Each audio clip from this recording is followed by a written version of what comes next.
अस्सलामुअलैकुम वरहमतुल्लाहि वबरकातुहू।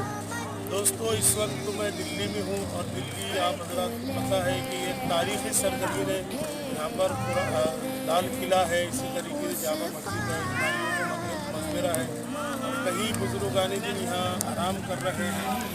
दोस्तों, इस वक्त मैं इंडिया गेट पे हूँ और इंडिया गेट पे इस वक्त जो है 12:30-1 के करीब वक्त हो चुका है। यहाँ का जो मंज़र जो होता है, ये मंज़र शाम में हसीन व जमील नज़र आता है।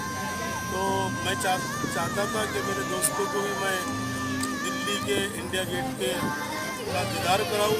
तो मैंने अर्ज़ किया कि थी घर की बात सामने लाने से क्या मिला, थी घर की बात सामने लाने से क्या मिला, दुश्मन से तालमेल बढ़ाने से क्या मिला, अहले हुनर तो पाँव जमा कर संभल